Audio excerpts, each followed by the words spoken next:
नमस्कार भक्तों, जय माता दी।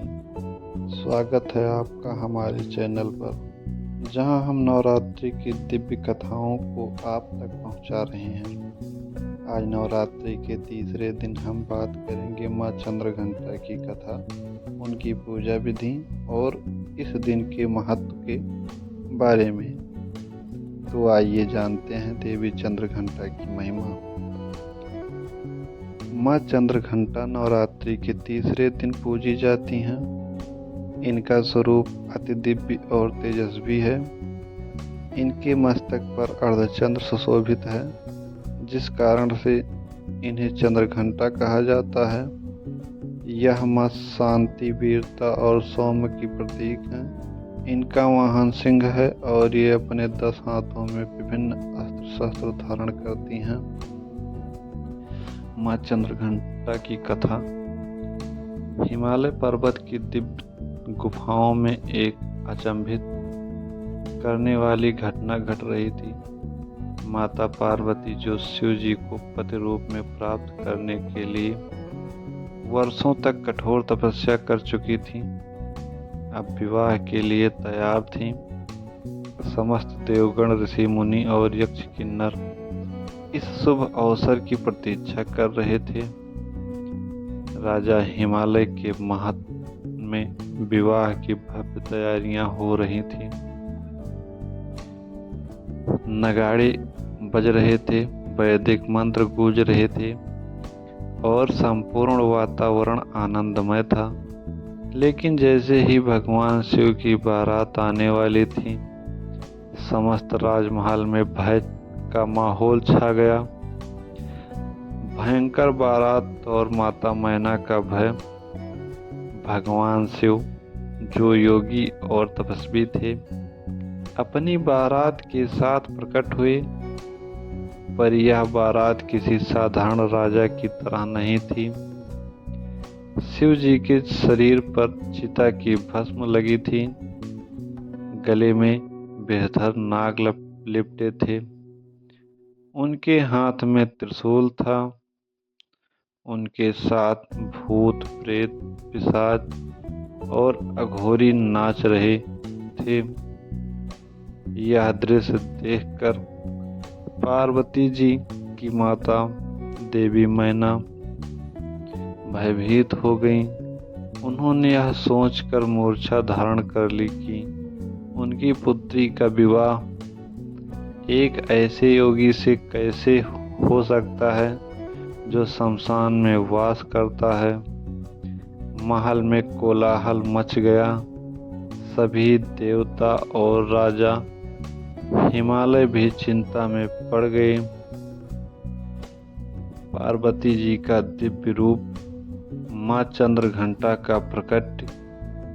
जब पार्वती जी को यह ज्ञात हुआ कि उनकी माता और परिवारजन शिव जी के इस अद्भुत रूप से भयभीत हो रहे हैं, तो उन्होंने तुरंत एक दिव्य और तेजस्वी रूप धारण किया।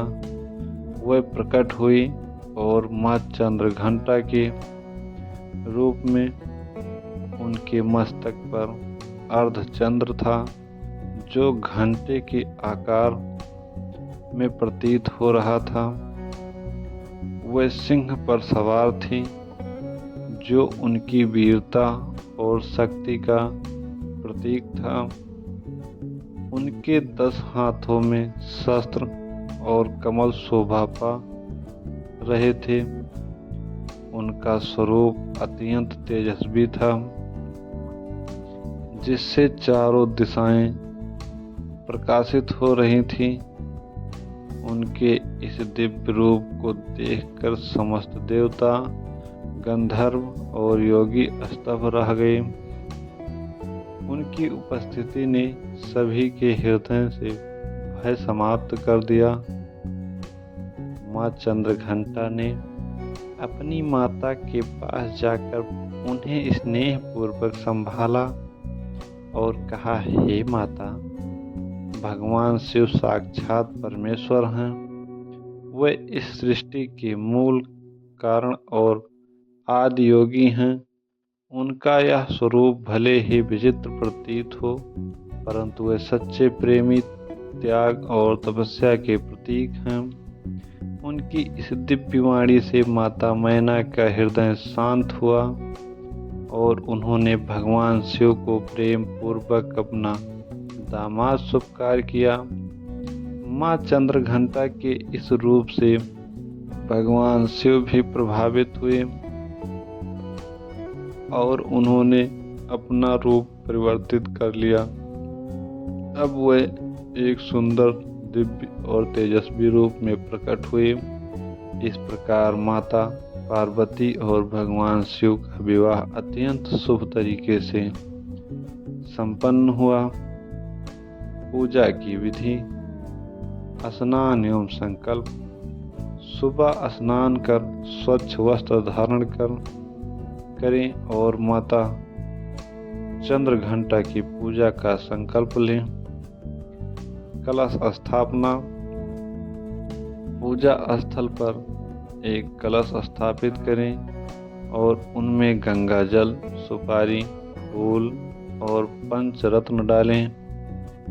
मूर्ति या चित्र स्थापना: माँ चंद्रघंटा की प्रतिमा या चित्र को पूजा स्थल पर स्थापित करें। पुष्प और माला अर्पण: माँ को लाल फूल, चंदन और धूप अर्पित करें। मंत्र जाप: ओम देवी चंद्रघंटाय नमः मंत्र का 108 बार जाप करें। आरती: घी का दीपक जलाएं और माता की आरती करें।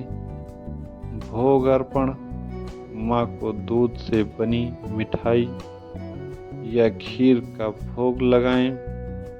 प्रणाम और प्रार्थना: देवी से अपने जीवन में सुख, शांति और शक्ति प्रदान करने की प्रार्थना करें। माँ चंद्रघंटा की कृपा के लाभ: माँ चंद्रघंटा की उपासना करने से भक्तों के जीवन से सभी प्रकार के भय और नकारात्मक ऊर्जा समाप्त हो जाती है।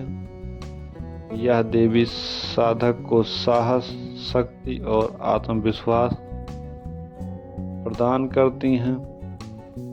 इनकी पूजा से मन को शांति और आध्यात्मिक उन्नति प्राप्त होती है। निष्कर्ष: तो भक्तों, माँ चंद्रघंटा की इस पूजा और कथा हमें यह सिखाती है कि जीवन में धैर्य, साहस और भक्ति का समन्वय होना आवश्यक है। यदि आपको यह वीडियो पसंद आया हो तो इसे लाइक करें, शेयर करें और हमारे चैनल को सब्सक्राइब करना ना भूलें। जय माता दी। मिलते हैं अगले वीडियो में नवरात्रि के चौथे दिन माँ कूष्मांडा की कथा के साथ। धन्यवाद।